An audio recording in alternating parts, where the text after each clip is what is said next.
now you're in for a real treat with Justine. Okay. At the weekend, we decided to do hers because she's going to be telling you all about this with the tarot, and you're going to do the history of the tarot and all of that, because it's been around for a long time, but ages going all the way back. But the reason we decided to do Justine's book was because she brings it into the modern, because all of the interpretations deal with the ancient times. And she decided to bring it into the modern world. And that's why we call it Rebirth of the Oracle. That is bringing it back, the tarot for the modern world. And she'll be able to tell you, she can look at you and tell you what sign you are with the tarot. And she's a publisher's dream. She has been out there pushing this and going everywhere we ask her to go, and she... But we've been taking her to the New Age books shows, and they've wanted her back again and again because she sits there and does many readings for all the book buyers that come in, and she's just wonderful with all of this. So are you. That's what you need. Okay. So I'm going to let her go ahead and tell her, do her thing here anyway. Thank you. Okay. Justine Alessi. Thank you. Let's start out up here, okay? So excited. I love this. Anyway, I'm Justine Alessi. One of the things that my goal is, I've been told, and I say told, no, I don't have voices in my head. I'm overwhelming feelings all the time that come to me. And they're messages, and they're always right. Oh, I'm so sorry. Good? All right. Oh, you're shorter than me? Okay. Can you hear me now? Okay. Thank you. I'll start again. I have a mind that I know now, because I'm almost 60 years old, is different. I have a place in my mind that I get messages. And the messages are so strong and so specific. And I thought everybody had that. I didn't know it was not that, what everybody did. And over the years of my life, I have evolved. When I was a child, I grew up Italian, Catholic, very Catholic school, etc. Very strict limitations. Met my husband when I was 19 years old. He's a wonderful, wonderful King of Wands. If you read the King of Wands in my book, it's Bob. We've been married for 37 years. I have 2 children. Marianne is 34. She's married to Joe. Marianne's a nurse. Joe's a mailman. And she has my only grandchild, Mary Elise, who's 14, my love. And my son, Anthony, who is 28, and he is an accountant at PricewaterhouseCoopers, and his girlfriend is a nurse practitioner. So I'm a normal person. I live in a Midwest town, little village, just an average home. I'm just a person. And when I started to notice the things that were happening in my head, it frightened me a little bit. I was like, does everybody do this? And then it came to me, no, they don't. I have messages, and I don't know what I'm supposed to do with them. So all this time, from 1972, I was working as a librarian. We have a small library where I live, and then there's a larger system of libraries and I worked in both of them. And I wasn't a very good boss. I was the manager of one of the libraries, and I just don't have that in me. I'm a Queen of Cups, and I would like everybody to be happy. So I had a girl whose husband worked second shift, and she worked from 10 to 3, and he worked from 3 to 11. And I'd say, oh, go take a 2-hour lunch. And she'd laugh. She'd go, I'll get in trouble. I go, no, you won't. I'm the boss. Go ahead. So I don't think I was a company's dream. But I always felt that I should do certain things because I could feel her wanting to be with her husband. And it was like such a feel. It wasn't just, I know that because it's common sense. It was this feeling, this clairsentience that I have, and I started to develop it. Well, I went back I've been back and forth. They sent me to different libraries, but in the one library in Kingsville, which is the little town I live in, a young man who was about 16, who came from a family that was quite distressed, very abusive, etc. He didn't have any shoes. He had shoes. I shouldn't say he didn't have any shoes. However, they were all tattered and they didn't fit his feet, and I couldn't take that because I'm a Queen of Cups and I want everybody to be happy. So I bought him a pair of shoes. And then he kind of glommed onto me, and one day he came into my office and he threw a deck of cards on my desk and he said, "You can do these."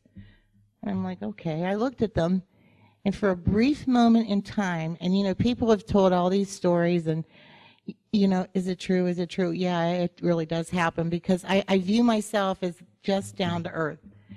I was in another world. I wasn't there anymore. I was in a white light, and in the white light, I was somebody else, and I knew my name, and it was Rhema. And in front of me was a table, and there was little chairs around it. Nobody was there, but there were cards on the table, and they weren't my cards. They were like symbols. And I looked down, and I saw my, how when you sit, you can see your knees. I saw that I had a long dress on. And it kind of almost frightened me. And then I came out of it. It was almost like a fugue. And I was like, wow, what happened to me? I looked up the name Rhema in two occasions, and I found it's the Egyptian word for compassion. However, later on, and this is kind of interesting to me, when I do clients in my house, my office is in my house, I won't do anybody unless they have a referral, because I'm in my house. So, you call me up, I heard you read cards, sorry. Mary Smith said that I could, referred me. Okay, you can come in, because, it's common sense.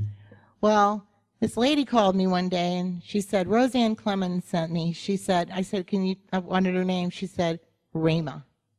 I was like, oh my God.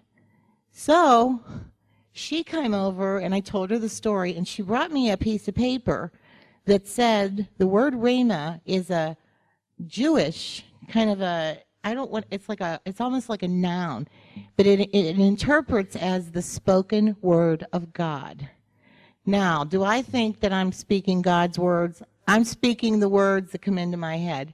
I believe truly that when I read tarot, I am inspired at some level.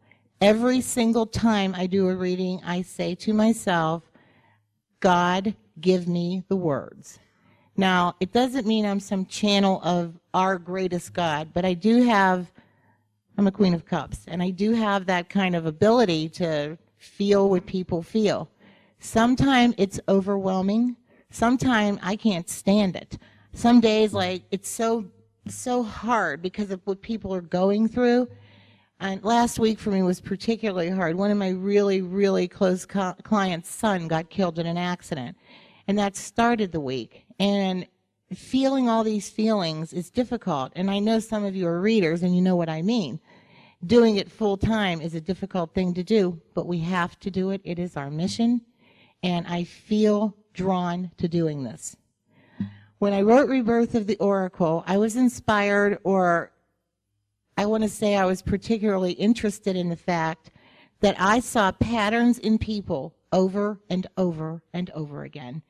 And one day I thought, let me put these together. So I began to notice these similarities in people as archetypical. Carl Jung used the tarot to define archetypes. However, he used the major arcana, which is fine. Margaret Starbird, who did The Woman with the Alabaster Jar, which is the base for the Da Vinci Code, used the major arcana to say that it was used as a catechism for the Grailists, and that the tarot tells the story of Christ being married to Mary Magdalene.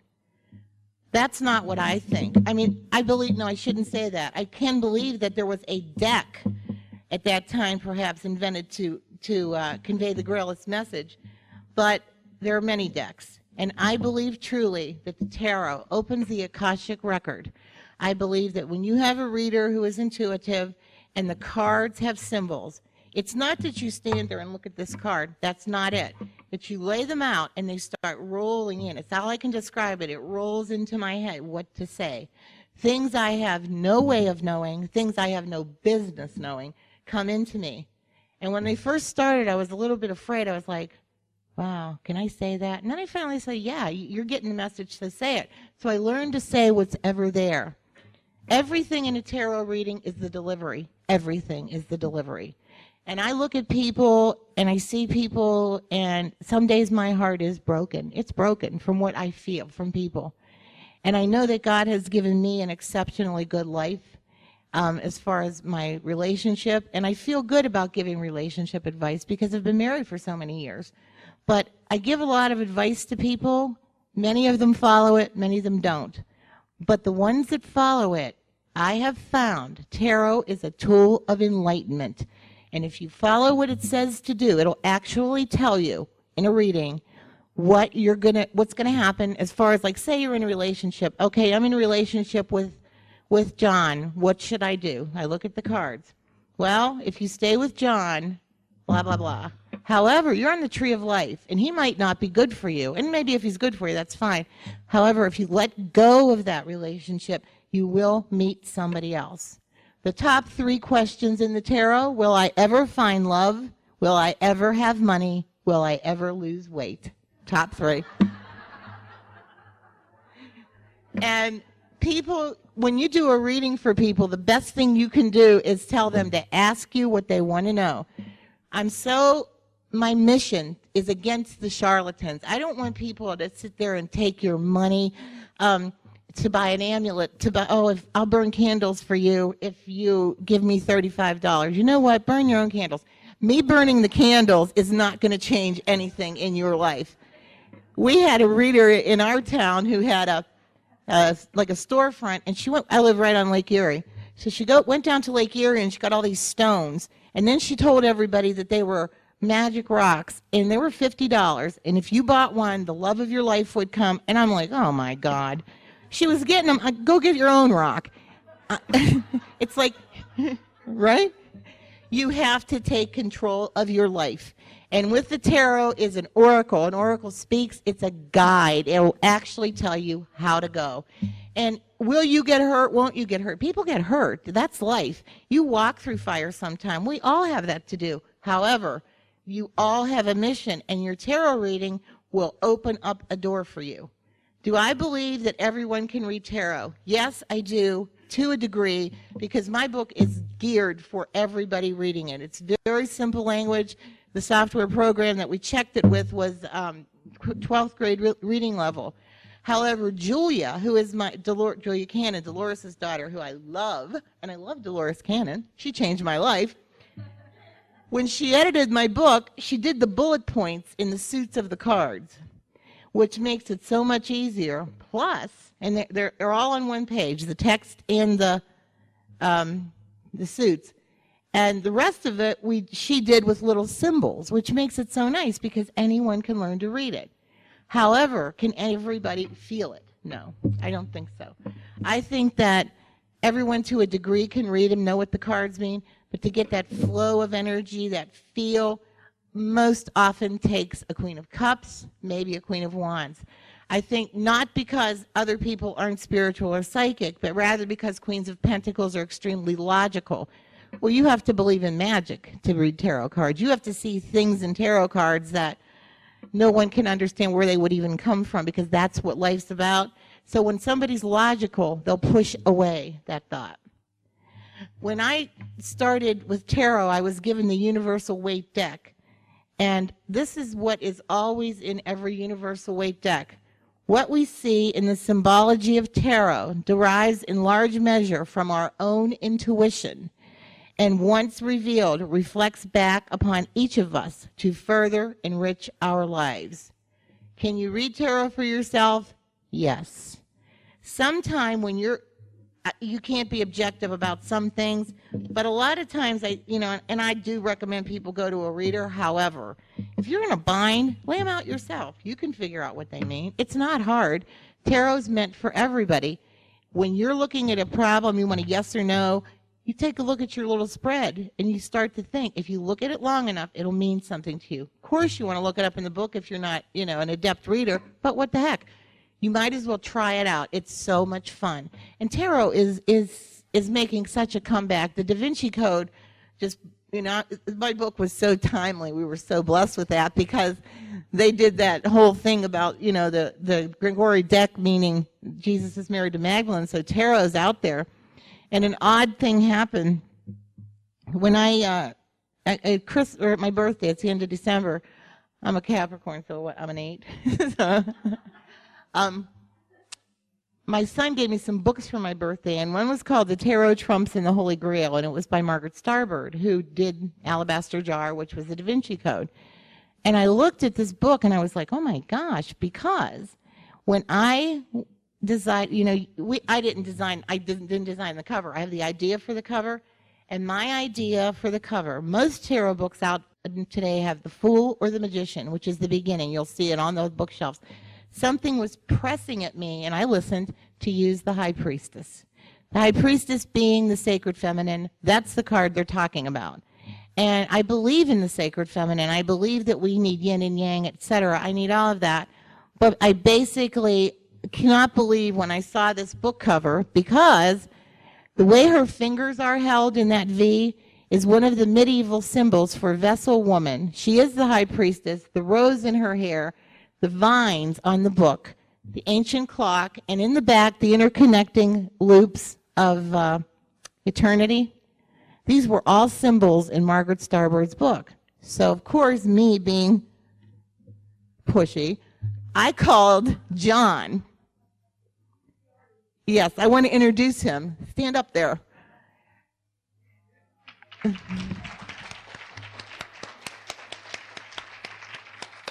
And Dolores found John's card in a convenience store. And she called him, and it was so unbelievable to me that he created this cover, which is so beautiful. And this was like the first shot. I saw it. Julia called me, and she says, do you want to see the cover? I go, no, I don't care. I'm sure it's fine. And I go, wait, is she beautiful? She says, yes. And I said, is she looking up? And she said, yes. And she goes, I'm sending it to you. So she sent it over the email, and it's so perfect. But the symbols of the sacred feminine are all over this cover. And John said he didn't know about that. It just is the way it came to him. So, which led me to Margaret Starbird, which I went out to a symposium with her in LA a couple weeks ago. Her and Joan Norton and Katya Romanoff, who are all involved in the sacred feminine. And yes, I believe in that. I think it's wonderful, but that's not my main vision. My vision is to change the face of the tarot, to bring it into the 21st century, to let people know that they have available in any bookstore or online a tool that can actually direct your life if you listen to it. The problem is that people don't want to hear it. If you're in a relationship that's very negative, I get a lot of people with maybe an abusive husband or a drunken husband or something. You have to leave that situation, because if you don't leave that situation, your life is going to become a hanged man, which is a card of stagnation, and you have to move on. If somebody will tell you, if you move on, what will happen? It's going to happen. You know it's going to happen. The reader knows, but the person's afraid. As a reader, you offer more than the reading. You offer the little pushes people need. I keep in my office many, many referrals. I have referrals to psychologists, because sometimes I will be the first line. Somebody will tell me that they were molested or had incest, and it's holding it in. And at which point, I'm not equipped to do that. I send them to a therapist. I have older people who come to me in distress because they don't have enough money, to keep their house. Why can't you keep your house? I need a new roof. I can't afford it. How much is the roof? $4,600. When you're a reader, you don't just go, oh, that's too bad. You say, let me help you. And we have, I'm older people, and I was a librarian, and I think that's why God put me there, because I have so many avenues that I know. And I send people to prescriptions for seniors so they get free ones. I got a rural development grant for the lady who had the roof, because she could stay in her house. And I know that's out there. And you have to take the next step, because sometimes people do not know how to take the next step. As a reader, your responsibility, yes. You give them their information, and you can let it go at that and charge them $1 zillion if you want, and they'll still come back to you. That's not the way it's supposed to be. It's supposed to be that you're a Queen of Cups, most likely, or a Queen of Wands if you're a reader. You're a caretaker. You care about people, and you want to help them get to the next step. My favorite story, I've got so many, but one of my favorites was, I had a woman come to me. She was 78 years old. She sat down. I laid out her cards. I said, you're going to take a journey, and you're going to see your brother that you haven't seen for many years. And she goes, oh, no. She said, my brother and I haven't, and I said it was off the continent because it was the Six of Swords. And she said, oh no, she said, my brother and I haven't spoken in 37 years, and I don't know how to find him. I said, sit there a minute. I do. I went on the people search, and I found him. I said, where in Germany was he? She said, Frankfurt. So I looked in the suburbs of Frankfurt. I looked up his name. He was there. So so I wrote him a letter, because just in case it wasn't him, I didn't want her to feel bad. I wrote him a letter. I said I was her friend, and she wanted to reconcile with him. Well, Louise called me 3 weeks later in absolute tears, because guess what? He contacted her. He was quite well off. He paid for her to come to Europe, to Frankfurt, and she stayed there for 3 months with him and came home, and then a few months later she died. But she got to do that. It's the most wonderful thing. Another great story I have is about a woman who wasn't infertile, but she had her tubes tied, and she wanted to have another baby. So she went to a fertility specialist, and I said, yes, you're going to get pregnant. It's a multiple birth. Well, that's not so hard, because the fertility drugs they usually do. I mean, that doesn't take a wizard. But when they did her eggs, they put them in. They put in 3, and usually one will take. Well, the 3 took, these triplets. And so she carried the triplets until the 4th month, at which point she lost them because one of them was placenta previa. So she had frozen, or they had, I don't know how they do now medically, but they store eggs somewhere, like in a refrigerator or something. And I don't know. But she had a bunch of eggs. Well, because when she got pregnant, she donated some of her eggs to other women who couldn't have their own eggs, but there were still a few of hers left. Well, she was pretty devastated on losing the twins, and she came in, her and her mother, they sat down. I have like a love seat in my office so 2 people can sit. And I had like a chair, like a wing chair, and a coffee table between us. And it's kind of homey, like, come on in, have a cup of coffee, you want to eat lunch. But 2 of them sat down, and I read Bonnie, the mother's cards first, and, they told her stuff. Then I got to the daughter, and I looked at her, and she was like, I need to know 2 things. I want to know if anybody has children from my eggs, and I want to know if I'm going to be able to afford to have another in vitro done, because it's $10,000. Okay, so I laid out the cards, and I said, yes, there are 2 children who are born because of you and Mike. And I said, down toward the end of the year, you're going to have somebody give you what you need to have that fertility drug, to have that fertility implant, that in vitro done. At that moment in time, this was the most bizarre thing that ever happened, her cell phone rang. And she looked at it, and she was like thinking, you know how you go, oh, it's my husband, I'll call him back, Well, it wasn't. She didn't recognize the number. She said, I better answer this. She answered her cell phone, and it was the fertility doctor. And he said, Raylene, he said, I called to tell you that because your eggs you donated them, they were distributed, 2 children have been born. And because of your kindness, we will give you another shot at in vitro. And she had the baby. So, yeah. And sometimes with the timing is so important. It's like, wow, this really happens, And just so many things I tell people, like, I've told people you're going to win money. Go in Capricorn, go to the casino, you got a Wheel of Fortune, go. But I don't like to rely too much on those kind of meanings for the cards. They're the fun meanings. So with the Wheel of Fortune, things are in your favor. Before I come out into the audience, I'm going to come out and tell everybody what they are. Hi, Doris. I didn't see you. Hi, Aaron. I'm going to come out into the audience. I have a friend who is here. Her name is Mariana Erdig. Come here, you. She's afraid to talk. She's one of my clients, and she came from Ohio with me with Neela Rentatella. We all came together. She is one of the people who took the tarot seriously and totally changed her life. It's unbelievable. Oh, I'm sorry. She's one of the people who totally changed her life by listening to the advice of the tarot. when she came to me, from then until now, is a whole different person. It's unbelievable. And I'm going to let her tell you how the cards affected her. Look, you have an audience. Oh my God. All right. When I met Justine, I was a mess. Don't even remember.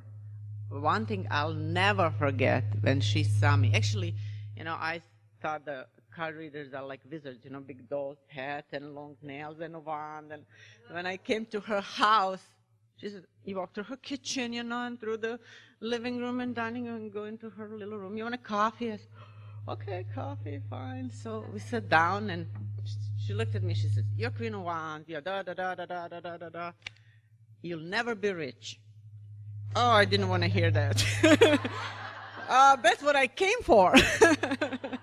I want to get money and get out. But she told me a lot of things I didn't want to hear, and a lot of things that I really didn't believe she could know. And I just knew that I have to trust somebody, because I was totally lost. And here I am 6 years later. In the beginning, I want to see her every week. And nothing changes in a week really much, but I just needed so much to hear what I needed to hear. And later on, now I see her less and less, but she's my dearest friend, and without her, I wouldn't be here.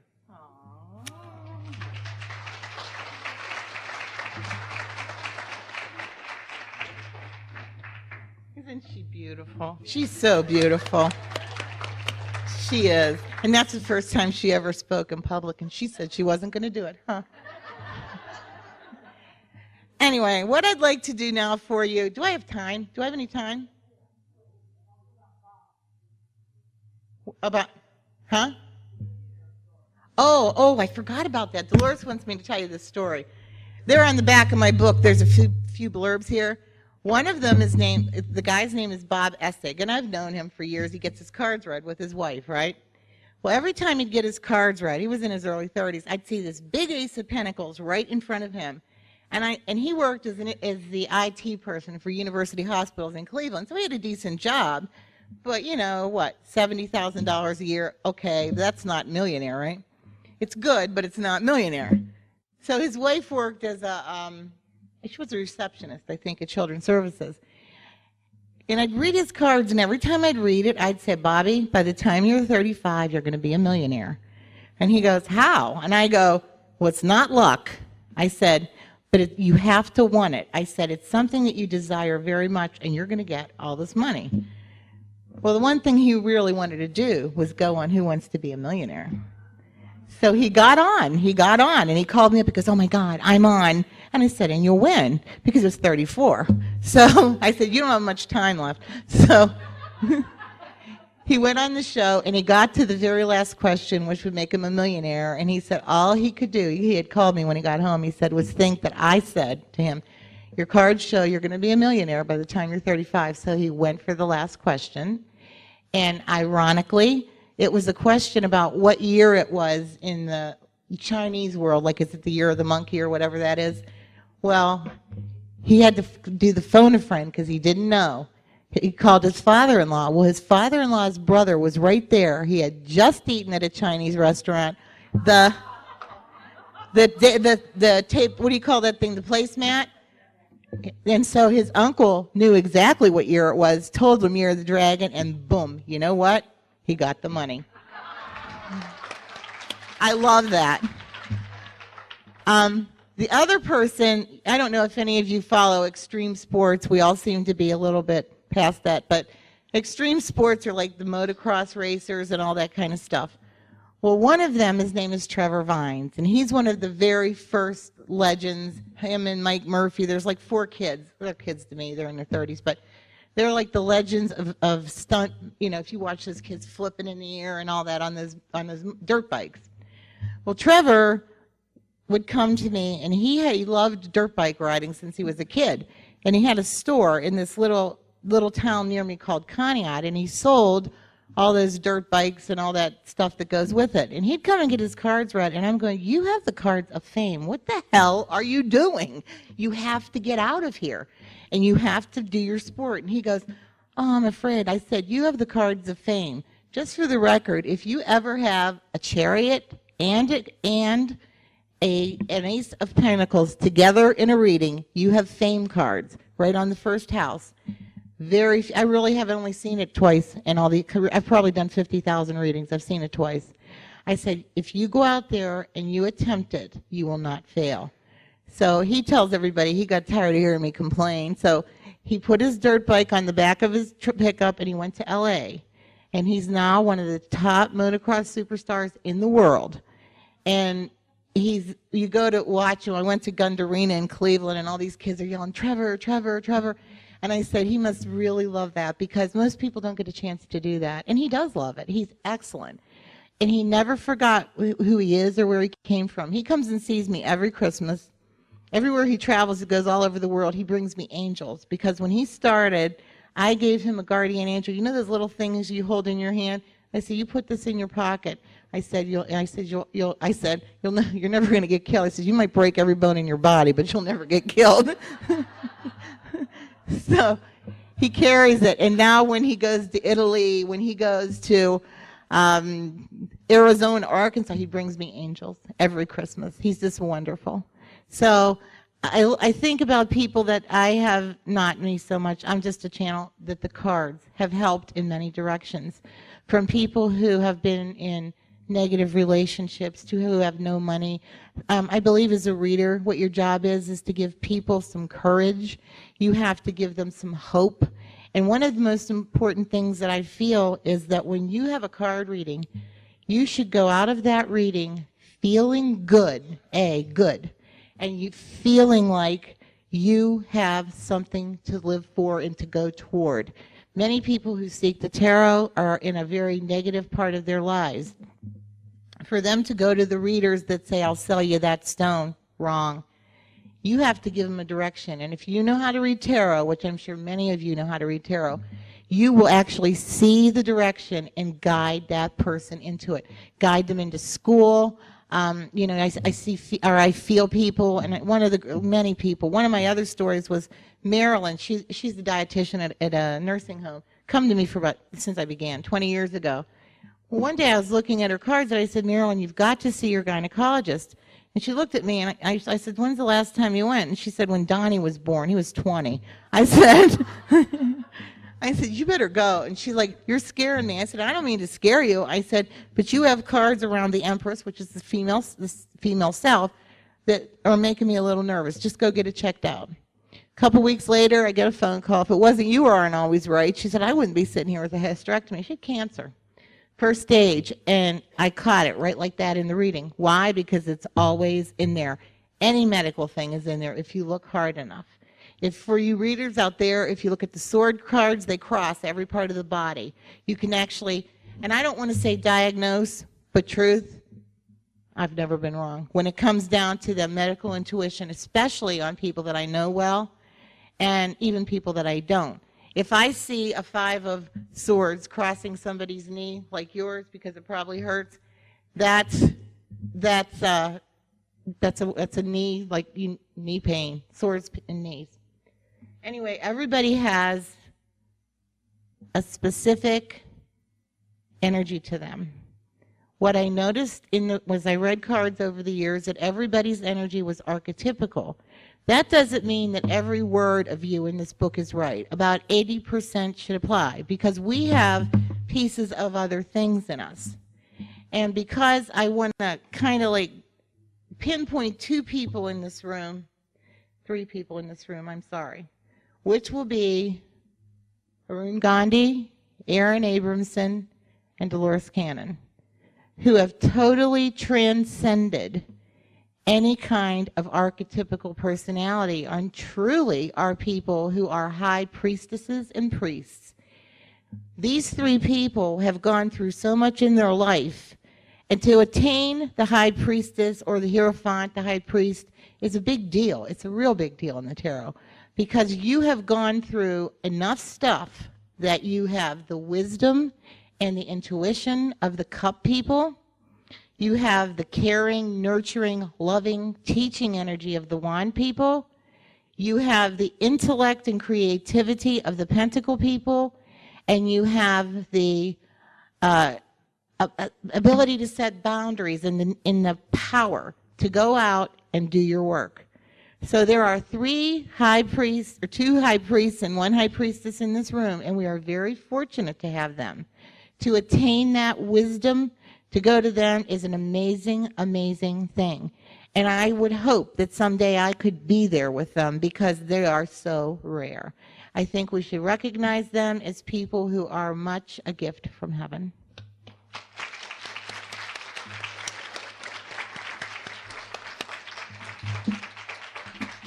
Now, I'm going to come out into the audience and I'm going to tell you about who you are.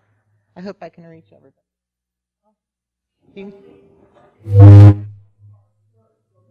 She what?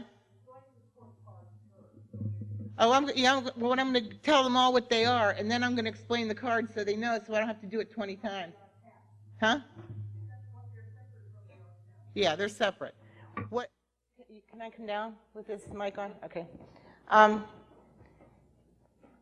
noticed as a reader that there are certain types of people, again, and they seem to fall into 4 categories. The cup people, who are quite psychic, quite good at giving advice, emotional, oftentimes fixers, like to fix people. That's Queen of Cups. Then we have the wand people, the men who are alpha male. Here. These are wand men. They go home, they cut the grass, their wife doesn't do it. They're the kind of guys that they're the man's man, and they're the ones that people feel safe with. I can't see your name, let me look. This is Paul, and you don't have a name tag. Rick. Paul and Rick. They're two typical wands, and I'm going to explain that to you.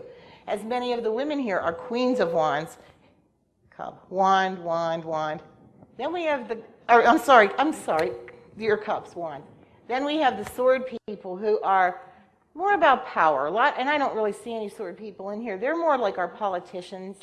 They're more the leader people. And many of them, as odd as this may sound, although they have often achieved a power position, do not have the grace of spirituality because you can't. So as much as their power, they're often young souls. And it's a double-edged sword. Now, I don't say that about all leaders because obviously we have had Mahatma Gandhi, we have had, good leaders in our world, which are spirit, but they have spirituality. And the lack of spirituality in a leader is a very negative thing. I don't have any sword people in this room. I do have a few pentacle people. The pentacle people are the ones who are orderly, neat, should run the world, Julia back there. Because they can pull it all together. I'm going to go through and tell you what you are, and then I'm going to explain the card. So remember what I tell you. You are cup and pentacle. You are wand, cup, wand, cup, 2. Wand, pentacle. You're real creative, right? Okay, wand, pentacle. Cup, wand. Cup and pentacle, you hide behind something. You're very, very psychic. Cup, high priest. Queen of cups. Queen of pentacles with cup. Queen of cups. King of wands with a little bit of cup in you, what you're seeking. Here we have, let me go to the back, King of wands, I love him, he's an artist. His wife, who I'm a little uncertain, but I think she's a Queen of Cups with some pentacle mixed in. Queen of Wands, Queen of Cups, High Priestess. This is the High Priestess.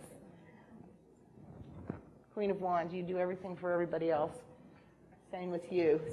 All these wand people in this whole row are wand people. You guys are the ones you're a wand with a pentacle. You have a little pentacle in you, a little bit of artist in you.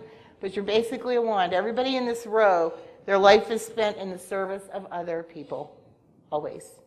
Christina, obviously Queen of Wands, because look what she does for a living. She's a healer.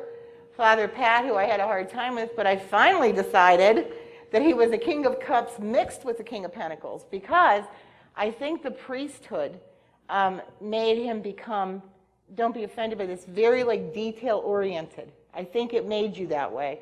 I don't think you started out that way. I think you started out as a free spirit, and then you kind of got locked in. You're a cup and a pentacle both, I believe. You could get rich if you want. Then we have my King of Wands, Queen of Wands with a little sprinkle of cups, Queen of Cups, my ultimate high priest, Hierophant Arun Gandhi. King of Wands, Queen of Cups, Queen of Cups, Queen of Wands, you're both, Wand and Cup, Queen of Cups, Queen of Cups, Queen of Wands, Queen of Wands, Queen of Wands, Queen of Wands. I don't have any pentacles in here except for Father Pat. Queen of Wands, Queen of Wands. You're spiritual. Queen of Cups. Cup wand, mix. Queen of Wands, Queen of Wands. Let me have to look over here. You guys are so far away, you're making me walk. Okay, Knight of Wands right here. You're the Knight of Wands. Queen of Wands and Cups. You're total Queen of Wands, but you got a little thing going on. You, honey, are a young Queen of Pentacles. When you grow up, you're going to want everything, and you'll be a perfectionist at it. Right? Right. Are you artistic? Yeah, you're definitely. You know, it's unfortunate in the tarot. That's my King of Cups. I met him when I first came. And the whole film crew is wands, the whole film crew. King of Wands. He's a healer, caretaker. He's a King of Wands, yeah. He feels so safe. When somebody like him tells you what to do, which, by the way, I've been taking insulin since I've been here, and my sugar never went up because he's brilliant.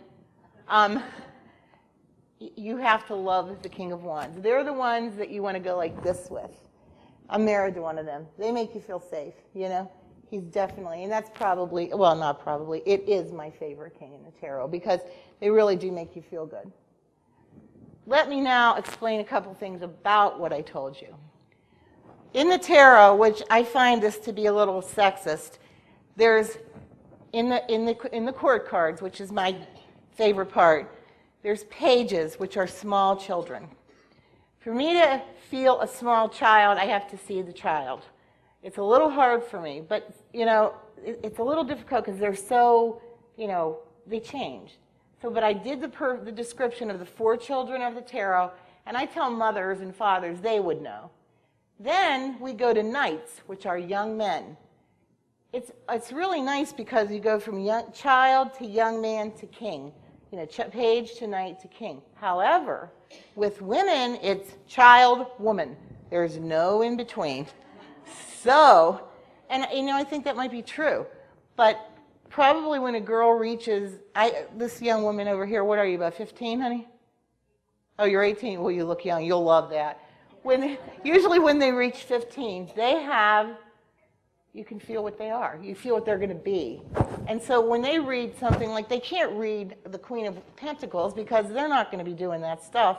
And what I was thinking about doing is writing other descriptions for the young queens, even though they don't really have a card, but they're young queens.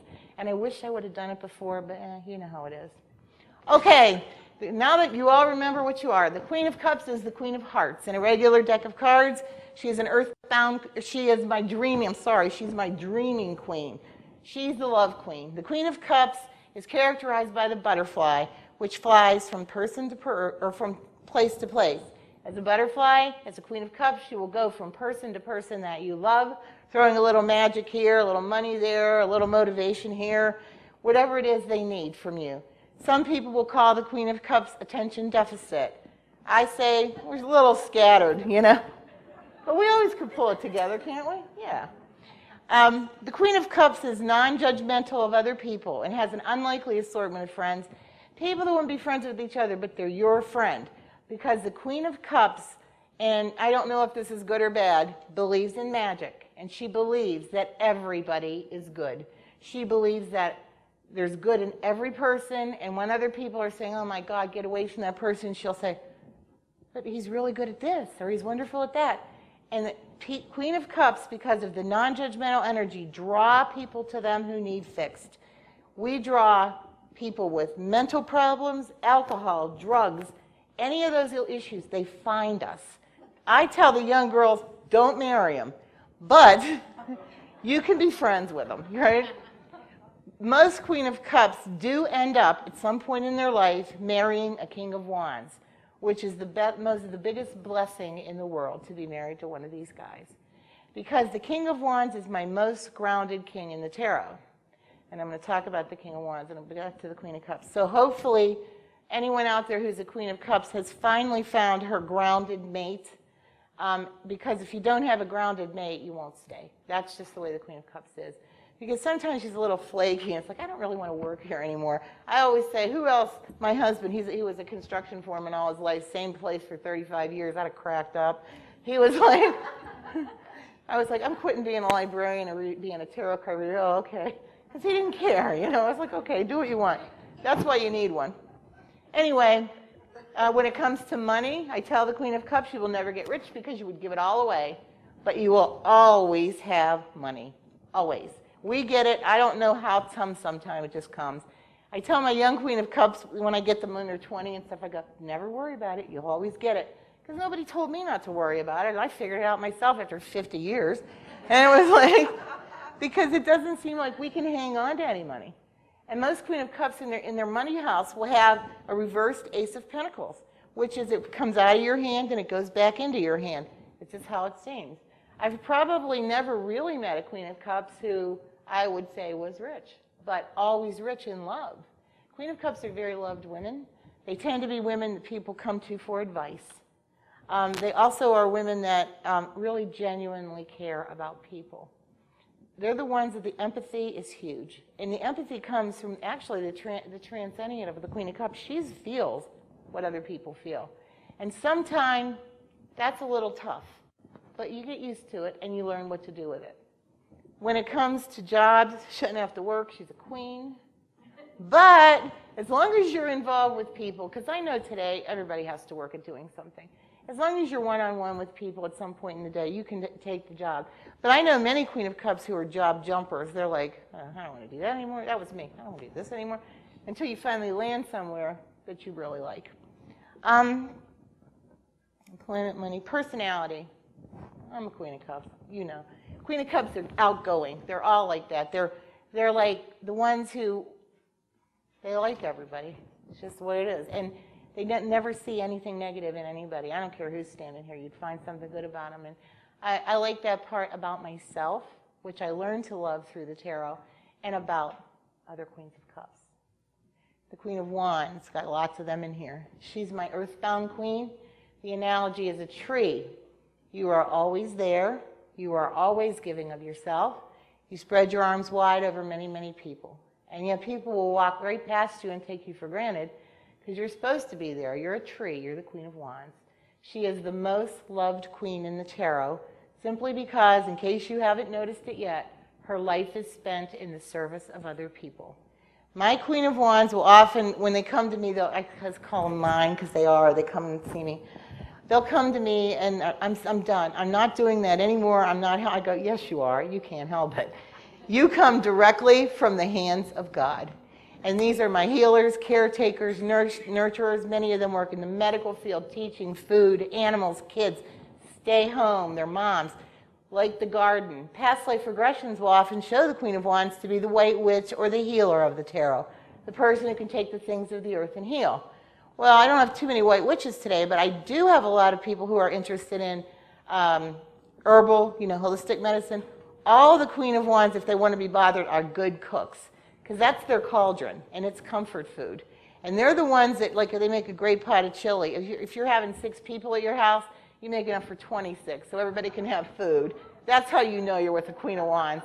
And their house is so comfortable. You can just sit on you can lay on the couch. They don't care.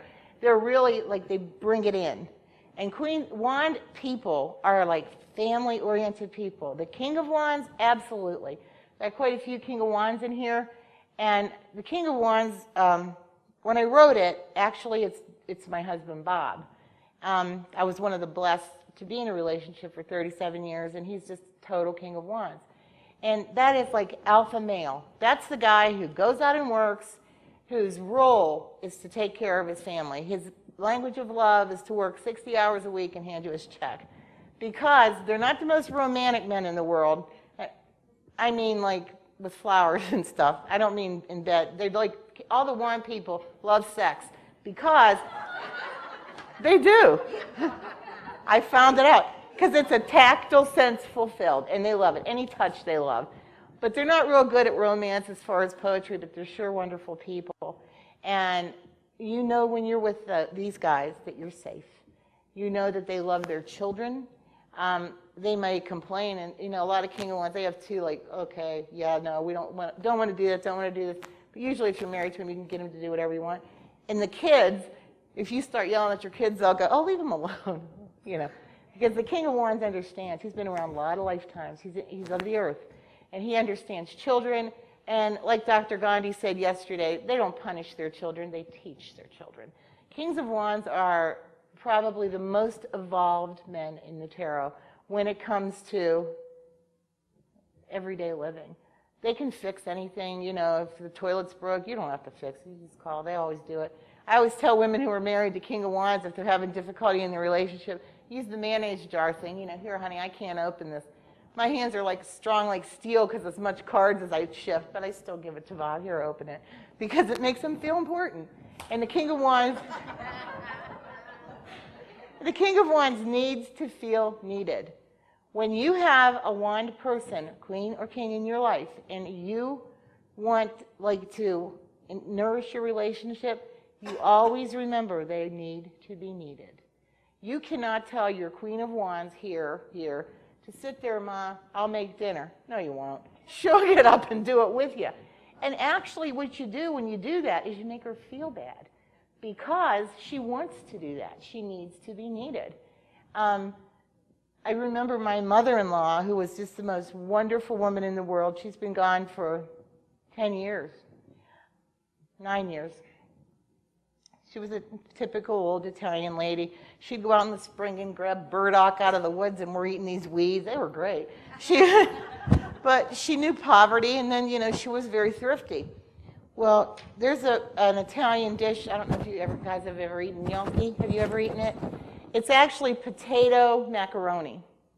Well, our tradition, my mother-in-law worked and worked for a while, and she finally figured out the perfect recipe that never messed up, that you could roll out these gnocchi and cut them, and they were perfect, and they were really good.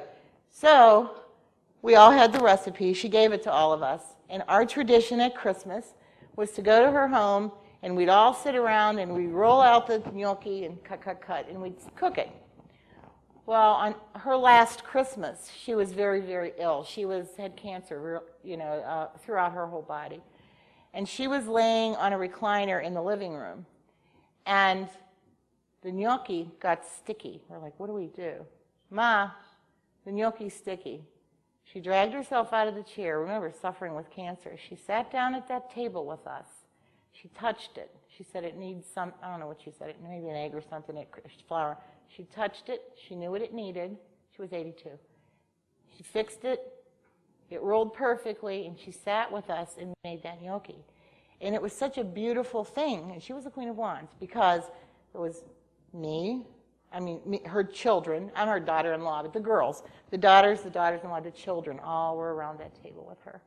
And her need to be needed was answered. She died very happy about that. As far as cut people, they're always kind of happy. You just got to let them be who they are. One of the biggest things about a Queen of Cups is often king, even Queens of Cups, they draw men who are bossy. We don't need that. We don't like that. Don't boss us around because the Queen of Cups needs to be free. She's a butterfly. King of Cups are great guys because King of Cups have two energies to them. They have the energy of earth and they have the energy of air, which means that they work, but they also are somewhat tuned in to the universe, much more than other people. King of Wands, I say walk the walk. King of Cups, talk the talk. So we have a little bit of both with these kings and queens. A King of Wands, or a King of Cups rather, generally is he's not so much of a physical person. But he's a person that like people love to talk to because King of Cups have almost a built-in counseling ability. Does that make sense? They're able to like sort of figure, they're problem solvers. So I would say you definitely. What did you do when you worked? Yeah. What did I do? Yeah. Well, I was a photographer. I'm a retired photographer. And that's very King of Cups because you're an artist. Many cup people are very artistic, the men. And so are the Pentacle people, but definitely you're a King of Cups because what you did is you recorded the past for people. And I wrote a book, too. very King of Cups, very. Well, yeah, a lot of cup people are the writers. So what was your book about? It's about life after death.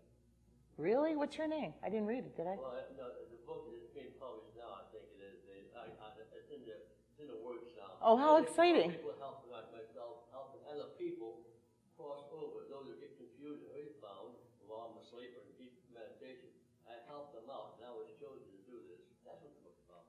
And that's why you're a King of Cups. That's very King of Cups.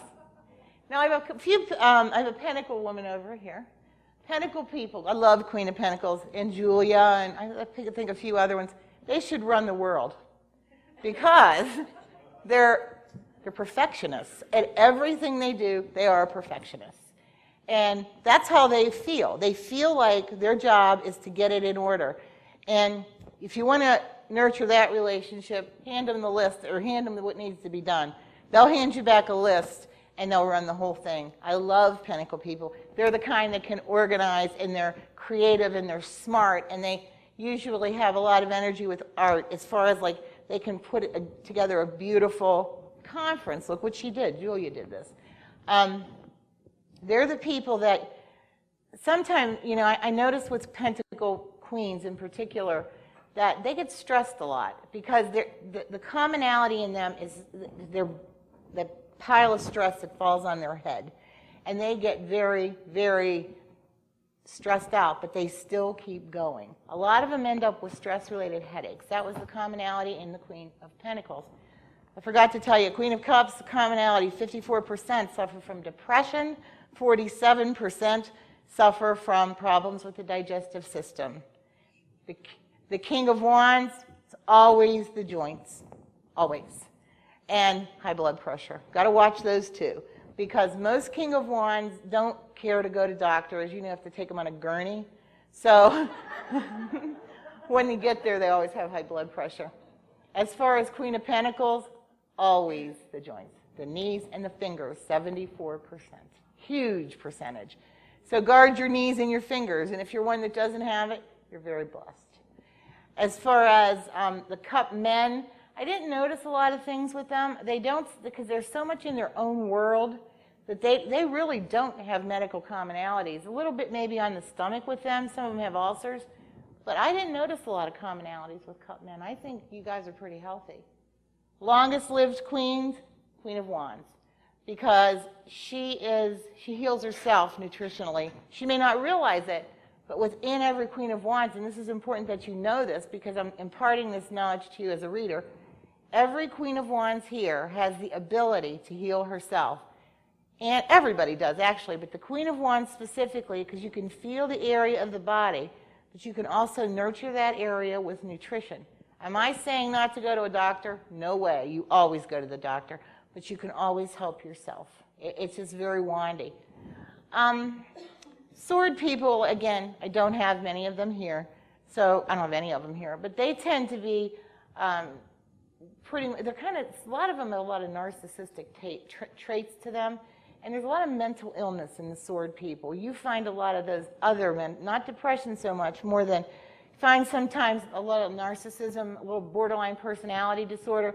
But remember, these are the power people. So sometimes you have to be a little bit less than what we consider normal to go into those positions. Would you?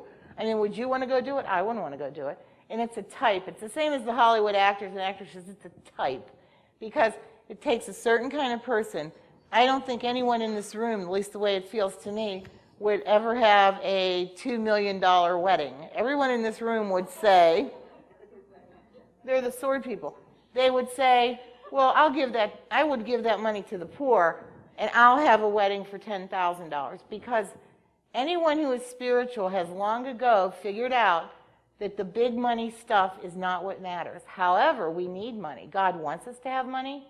We need to be comfortable. We need to have whatever we want. And I believe that truly, when you meditate on the tarot, which I was going to go into that next as a tool of meditation, you tell yourself that I have all the money I need. Most people who are metaphysical, I have noticed, are very capable of paying their bills, of having what they want in life. Sometimes they get lost along the way, and that's where a tarot reading is helpful because you can direct them. I had one woman, she wrote a blurb on the back of my book. Her name's Rose Corson, and she was a divorced mother of 4.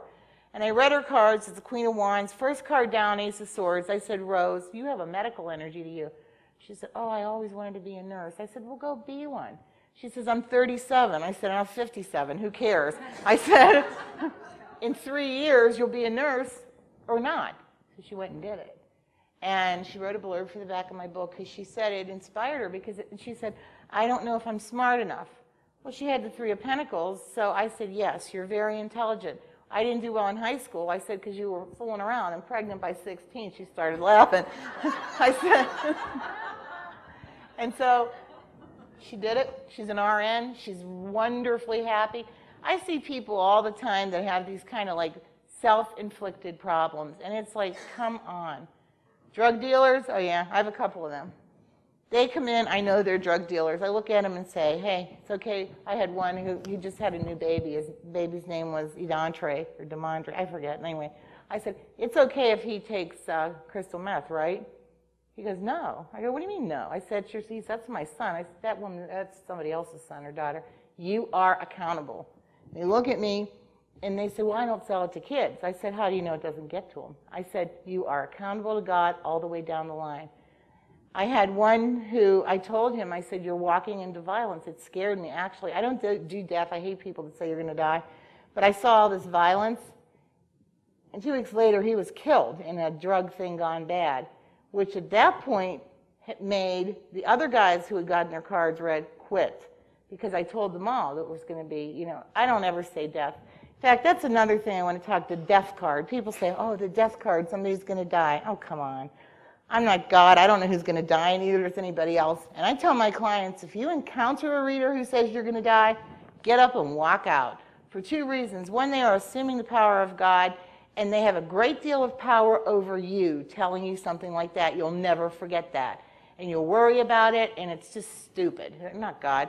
They don't know anything about the tarot, number 2. Because the death card has never been a card of physical death. The death card is actually a card of a major transforming event in your life.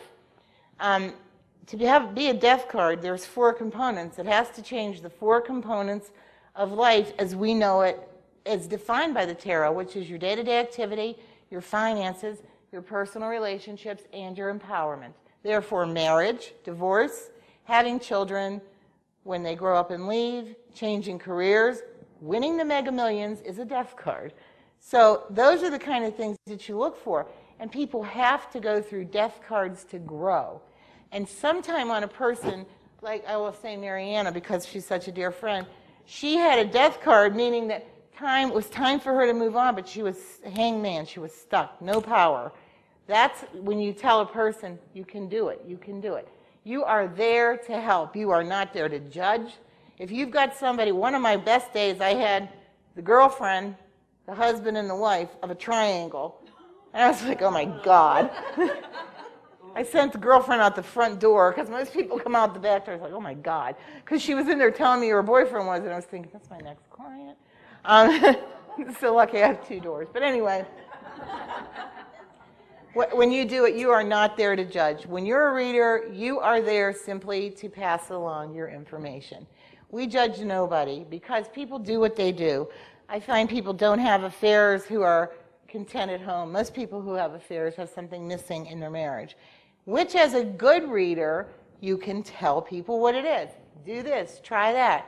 I'm not a proponent of divorce. However, there are times when I believe that it's important to let go of that spouse simply because there's too much, either alcohol, abuse, whatever, no money. That's time to let go. And then your death card, and then you move on. But for the majority of people, I think most relationships can be saved using the knowledge that you get from the tarot and what people need to hear. And I don't care if this is the 21st century. Men are men and women are women. And to me, to lose our womanliness, to become these big pioneers or whatever, who wants to do that? I like my husband taking care of me. Who cares? And I mean, why change it? And I think it's nice that that you can't change it. You have to believe that there are men, there are women, and we're all there for a purpose, and we all blend together. As far as any kind of major issues with any of the court cards, I think, and there are none in here, it's not that everybody's perfect. If you read my book, there's some faults there. Like with King of Pentacles, often they're so obsessed with their work that they're never home. That happens to King of Wands, too, two of them. They're like workaholics because their work is their worth. They're really providing for their families, but oftentimes it's just not enough for the wife. There's a lot of divorces there. Sometimes if I can get one in there, I say, listen, try to do this, this, and this. And they will. A lot of them listen because Pentacle people are extraordinarily smart and very creative. Health issues, I target them, and I don't say you're going to have a heart attack. I see the Three of Swords often. I see it in people who have high blood pressure, cholesterol, who smoke. That doesn't mean you're going to have a heart attack. It just means that something in your body is causing a little weakness around the heart. So when you're a reader, you have the Three of Swords. You don't say, oh, terrible sorrow. Come on, that's not what it means. It's a physical card, and you say, get your blood pressure checked, your cholesterol. Do you smoke? Maybe it's time to stop. Because that's what the card means. It doesn't mean anything else. When you see cards like the Tower, which a lot of people will interpret as this really horrible event in your life, it is a horrible event. I'll be truthful. It's the Tower. It's the walk through fire. But it's a testing place. Last November, my brother-in-law, well, first I have to tell you my Blessed Mother story so you get it. I don't know if any of you are Catholic, but does anybody know who the Blessed Mother is? Okay. Well, yes, she's the sacred feminine. Anyway, I was brought up Italian Catholic, and I had, my own mother is mentally ill. And it was hard, because I didn't have that mothering. So I chose the Blessed Mother to be my mother, and I picked her, and I've had her all my life. Well, last November, April 19th, my book came out in the conference with Dolores. It wasn't in the stores yet, but Dolores came to where I lived to do a thing, and we did our conference, and I spoke a little bit, and I met some people, and they wanted their cards read by me, and they were from the surrounding area, like Cleveland, within 50 miles. And I said, I'm not doing readings at this, but you can come to my house, it's not that far. So I have a lot of people from Cleveland. I have people from actually all over the world. I got one lady who comes to me from Croatia because of Mariana every year.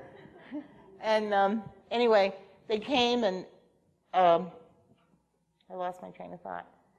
Oh, the Blessed Mother. So I had the conference, blah, blah, blah. On May 6th, my husband had a heart attack. Well, I had a dream Bob was going to have a heart attack. So in my mind, I knew exactly what to do. I just knew. I gave him an aspirin. I said, get in the car, because I knew there would be no traffic. I ran to the hospital. On the way, I picked up my cell phone. I called my daughter, who is the coordinator of vascular surgery at University Hospitals in Cleveland. And we're in the outskirts. And then my son, Anthony, who's an accountant. I called them. He says, Dad's having a heart attack. I'm taking him to the hospital. Well, Mary Ann, being a Queen of Pentacles, took over, called them at the Outpost Hospital. You're sending my father to Cleveland, blah, blah, blah, which happened. Anyway, he had the heart attack. They went in, and my husband has some medical problems, and he couldn't have 2 stents put in. He needed 2, but he could only have 1. So they put in 1, and he had to come back on the 31st of May for the other. Well, being that I am nuts because I'm a Queen of Cups and I'm Italian and I'm Catholic and I'm worried to death, and I'm thinking, oh my God, I say to the Blessed Mother, please, I have never in all my life asked you for a sign. Please give me a sign. A few days later, it was May 10th. Bob came home on May 10th, or May 8th. May 10th, I went back to work. The first woman who came in my back, they come in my kitchen. They always get coffee, and then they come in my office. Well, anyway, she came in, and she'd never been there before. And she looked at me, and she was one of the people from the conference, and she said, how does your husband feel? And I said, why did you ask me that? And she said, because I saw the gray area around his heart. She said, when you introduced him, and I had a vision this morning, and the Blessed Mother told me to give you this. And she gave me a blessed medal from Medjugorje. You believe that? Is that great? So my belief, it's wonderful. Well, my belief is when something wonderful like that happens, spiritual, and Bob didn't need it anymore. Bob was doing well. My brother-in-law, who I grew up with, went in. We had a terrible medical year last year, but anyway, he went into the hospital to have his knee replaced. Because he has also some pretty big deal medical problems, they didn't want to give him general anesthesia, so they gave him a local, an epidural. At the site of the epidural, he developed the flesh-eating bacteria. And they took him to what's called I'm sorry? Okay. They took him to what's called a tertiary care hospital, which is the whole hospital's an ICU. And his backside, the whole entire thing, 15 inches across, 5 inches down, all the way to the bone, was eaten away. And they called us and they said he was going to die. Well, prior to him, when he was still awake, he said, please read my cards. Am I going to die?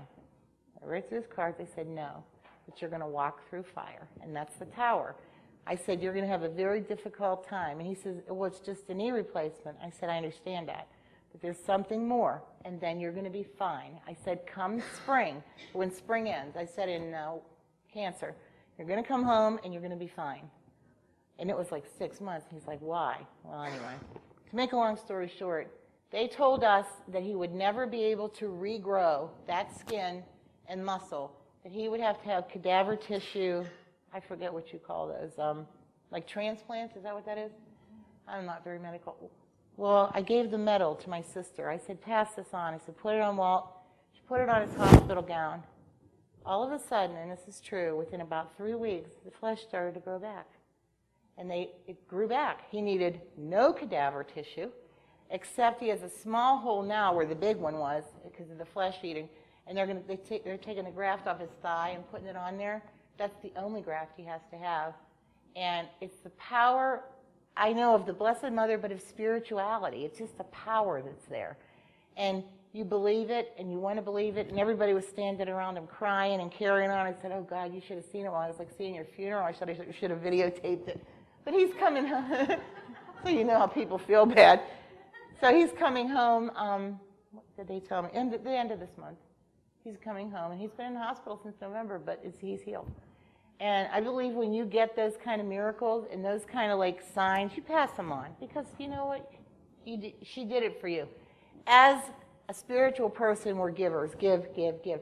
Even things we treasure, we give if it makes somebody else happy. But no one's getting my bracelet. Anyway, except if my granddaughter asked me, she could have it. But being the people that are in this room, so many kings of wands and kings of cups and queen of wands and queen of cups, a few queen of pentacles, you know automatically that this room is full of love. It's full of love. And it's full of people who want to give, whether of their heart, which is the Queen of Cups, whether of their hands, which is the Queen of Wands, their intellect and creativity, the Queen of Pentacles, or their power, the King and Queen of Swords. We all have a gift. Sometime, as I said, people merge, people like Dolores and Arun and Aaron. That's so powerful. That's gone, many years. And that's why I think we owe respect to our older people, because we're old too, but the elders are so wise, and to me these are people who are like the elders from perhaps the original churches, where the spirituality and where the belief system of reincarnation and where we know what we know now has all come back. Using the tarot is an oracle. It's a tool. You can do anything with tarot cards. You can even get lucky numbers. Some mine don't win, but other people's do. I do. I have one guy who's won $30,000 in 1 year on numbers I gave him, and 2 that I dreamed. But if I dreamed them, they wouldn't. If I played them, they wouldn't come in. And it's been nice to. I have 2 guys like that, and if they used to come in. I won't let people come more than every 3 months because that's enough. You need time to spend, except when they're in a really bad situation. Then I'll talk to them. But these guys, I finally figured out they didn't really care if their kids were going to graduate or not. What they wanted to know was their numbers. So I gave them their numbers. And people want what they want from you. And I mean, they want advice. Sometimes they want somebody to tell them they're okay. One of the biggest things that I think that I see as a reader is lack of self-esteem, especially in women. And one of the most important things I can do is look at a woman and say, you're a Queen of Cups, you're a Queen of Wands, you're a Queen of Pentacles, and we're a Queen of Swords, and describe for them who they are in the power energy of the tarot, which sometimes they'll look at you and they'll say, wow, nobody ever told me that before. A lot of them cry, especially Queen of Wands will cry, because they're such hard-working people and they give so much that sometimes people don't recognize them. And I think the most important thing that I can give you as a speaker is to take the tarot out there. Use it. Show it to people. It's not hard. Use my book. It's easy. I've made it so simple. There's no other book out there like it. Everything's included, from abortion to alternative lifestyles to internet romance, because that is the 21st century. There's a card for everything, and the layout is simple. And use the tarot as a tool. Everybody in this room could use the tarot. There's no reason why not.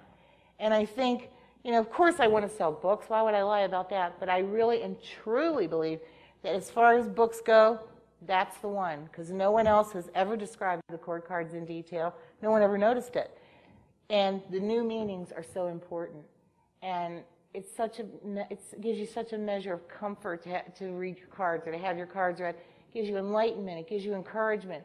And it's available to everybody. That is my message. We can all use the tarot. And men can use the tarot. Men are actually very good at it because they're so grounded. More, not that I'm saying women aren't, but men are more like who they are. They don't change much. They can actually use the tarot. A lot of people, anybody can use it. And I think that trying it for yourself or for each other, finding a reader. Don't find a reader who charges $700 a reading. Oh my God, what a ripoff. You find somebody who's in your price range, under $50, I would say, for an hour reading, and somebody that's recommended to you. You'll find her. Not some or him, but most readers are older women because they have a lot of life experience. You don't go out to the carnival and get the gypsy in the tent. She'll scare you, and she'll make you come back. She'll say to you, if you come back and buy this, you don't want that. You want a spiritual person, which in this room are tons of them, who could all go and be readers. I want to do some workshops eventually. If anybody's interested in having me there, I want to start to teach people how to do the tarot the way I do it, because I do it a little differently. The layout I do is not in the book because my layout's a little more complicated, but I'm very happy to do any lecture, any workshop, anything you want. I want the whole world to know how to do tarot, and I do, because it brings back so much peace. Thank you.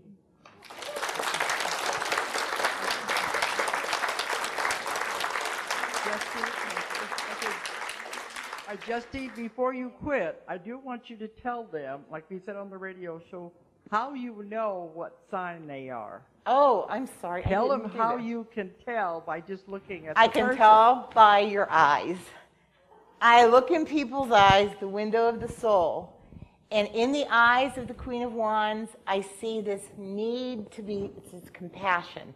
It's this extraordinary compassion. It's like, let me help. I look at the Queen of Cups, there's a dreaminess in her eyes. There's kind of I want to change it. I want to change things. I want to do something different. There's kind of like an adventurous side to her. In the King of Wands, I see the steadiness and love of the family. I look in their eyes and they feel safe. As soon as a guy feels safe to me, I know he's a King of Wands. They're the kind of guys that if your tire's flat, they'll change it. You can stand there and watch. Because they're guys and they feel safe.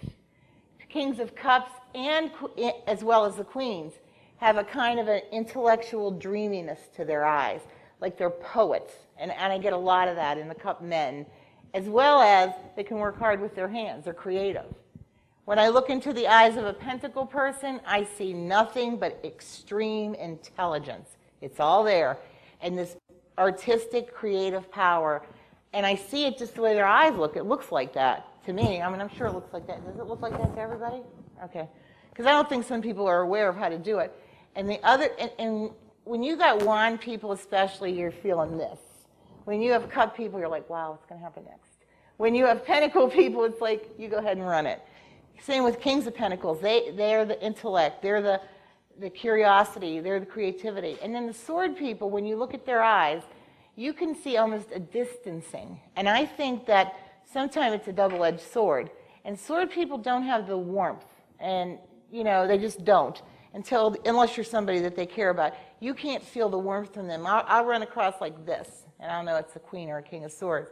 Because they don't want anyone to get in. But I can. Too bad. That's why I think she's really using psychic powers without even realizing it, if she can see that in their eyes. Mm-hmm. Okay, questions. Anyone wants to ask questions? Here comes my Queen of Cups. Or Queen of Cups. Two quick ones. One, do people ever in their lifetime change from, let's say, a Queen of Cups to a Queen of Wands or whatever? Yeah. And the second is there a particular deck that's easiest and best to start out with? Okay. I'll answer the second question first. The universal weight deck is the best. The reason for that is the most commonly used deck. The Rider Waite deck, which is the same, is colored only with 4 colors. But it's the same, and it's okay. But I prefer the universal weight deck because it's the same pictures, but it's colored, multicolored. So, either Rider Waite or universal weight. And yes, people do change, but they don't usually go from cup to anything. When you're a cup, you're a cup. A lot of people go to a pentacle energy as they get older because they get sick of, they try to do it anyway, they get sick of being whatever they are, and they start to think about themselves.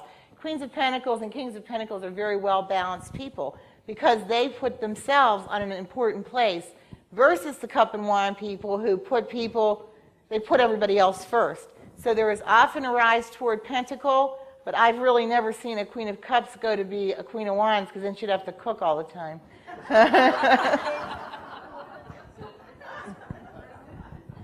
Okay, anybody else?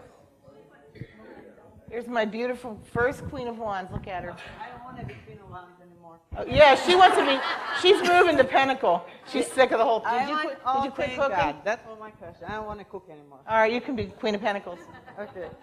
What I want to add to is about her book. When I got it, I have no clue about card reading. Absolutely no. But when I got her book, I went home and I asked myself a question, will I win $1 million? No, that's Said the no, question. right? Yeah. But, you really don't need the cards, actually, because her books are cards.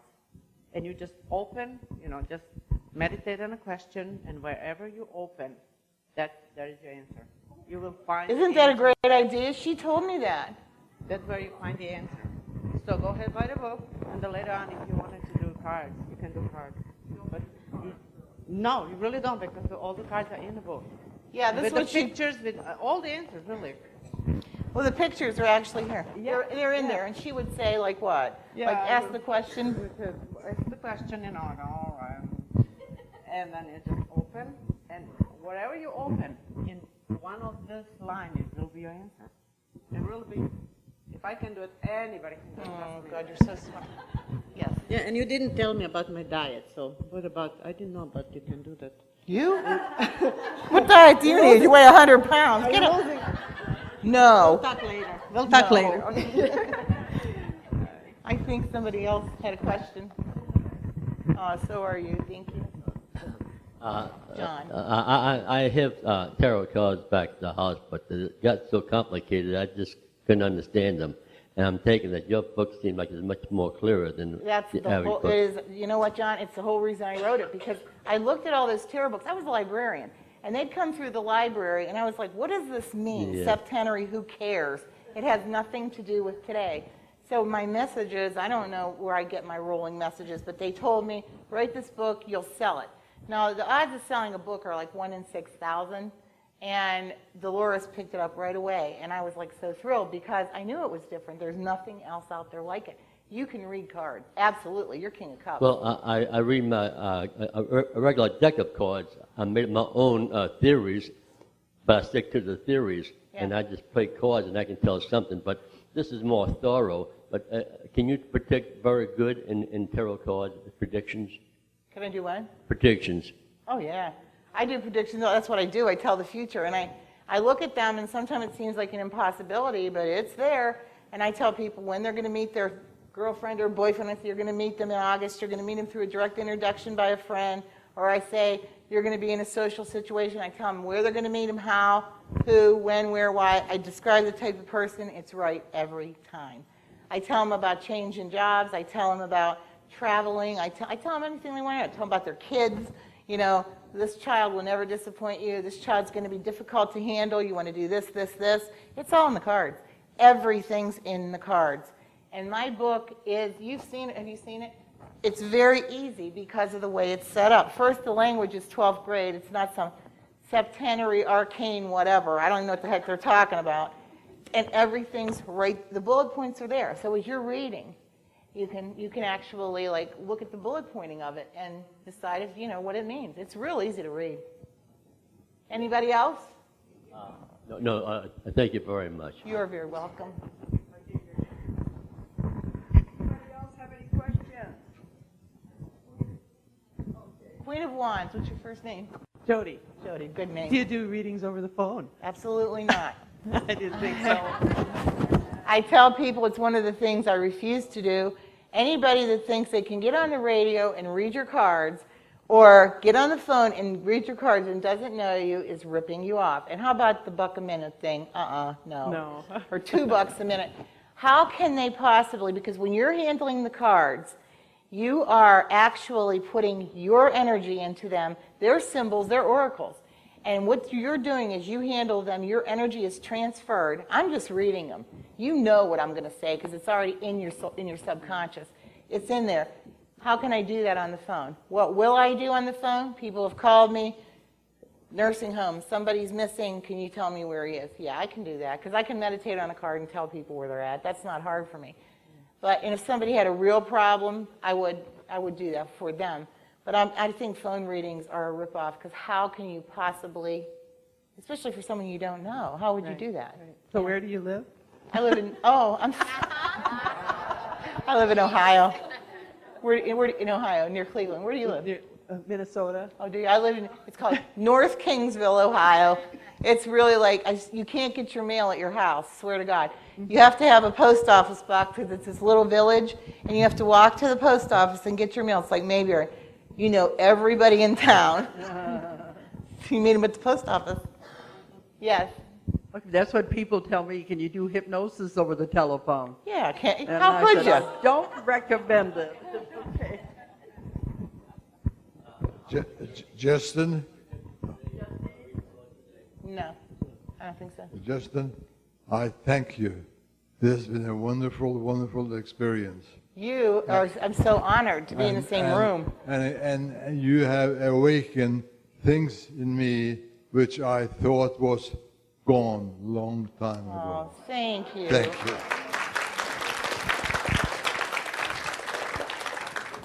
Thank you so much.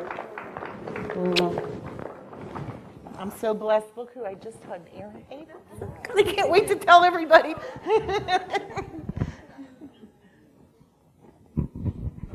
You've got a few more minutes. There's one back there. Okay. Thank you. I would like to know what happened to the young man who gave you the tarot cards, and how did he know that you were? I think that I'm working on an article now. It's called Timeless Luminaries. It's about the people that appear in our life. I believe that we all ride the elliptical infinity circle, and there are times when we meet people who change our lives. It doesn't mean you marry them. It doesn't mean that you have them in your life for long, but you meet them. He, however, was a Knight of Cups. And unfortunately, the Knight of Cups is very difficult, if you read my book, to deal with, because they generally come from a family that's quite negative. And he went on, I let him live at my home.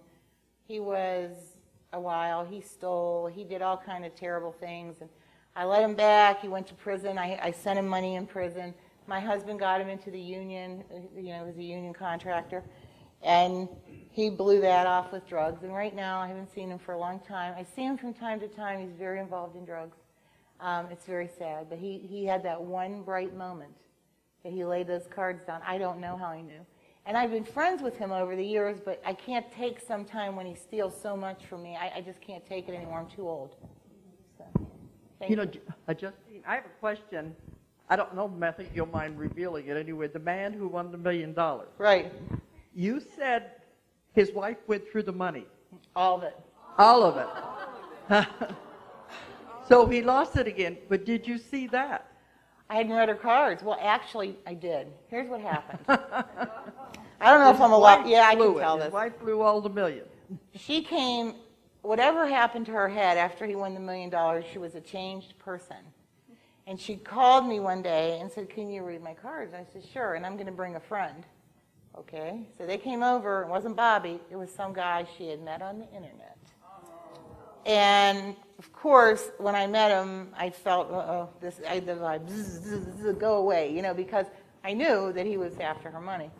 And what ended up happening, this is another story, Bobby has a little girl named Ivy, and he has his wife. He didn't, he still has a house and everything, you know, because they paid cash for that. But she was on that internet playing poker or something, it's like casino. And anyway, she ended up being kind of, money went to her head, and she was having another person, and she wanted to divorce him, so she's divorcing him. So he's heartbroken, right? He didn't care about the money. He kept working because he just knew. I guess he knew. He's very King of Cups. Well, about a year later, I had a girl, her name's Ellie, and I do this thing, and maybe you'd be interested. I call it changing the chi. If your life is boring, if it's in a rut, if things aren't going the way you want, if you can't face a big change, you change your chi, and that is to start with your body. And I told Ellie this. I said, this is another half-written article. You should see my computer in my desk. But anyway, I'm writing in this article that if you're afraid of big change, do little change. Well, she said she hasn't had a date in 8 years, this girl, right? So I said, okay, we're going to do this exercise. So I said, change what you eat. And I don't mean go on a diet. I mean, who cares? You know, if you eat chocolate, eat vanilla. If you eat peaches, eat plums. Listen to different kind of music. Watch different TV shows. Go through your body. Change your soap. Change your shampoo. Change your perfume. Change everything. Go to your clothing. If you always dress like a nun, dress like a harlot. Who cares? If you always wear black, wear white. Wear pink. Do something different. Go in your house. Change your energy. Move your furniture around. Paint your room. Take a different way to work. Get up 15 minutes early every day, because what that will do is give you another year or another month, another day in the year to live and do what you want in that 15 minutes. Tell me what happens. So Ellie went and did it. She called me on the phone. She said, oh my God, it must have been the pink blouse. I go, what? And she said, this guy, she's an EMT, she said, this guy at work asked me out, and I worked with him for 3 years. I said, that's great. So she went out with him a few times, and she come and get her cards read, and I'm flipping through them. I go, nope. I said, you're going to meet somebody else. I said, you already know him. And I said, he's got a money energy to him. He's divorced, and you've known him for a long time, and he really cares about you. Well, guess what? At that moment in time, her cell phone, there's a text message from Bob Essig, and it said something about, what are you doing tonight? And she's like, oh my God, how should I answer him? I said, give me that phone. I wrote, I text back, anything you want. Now she's marrying him. She is wonderful, isn't she? So are you. Thank you. Thank you.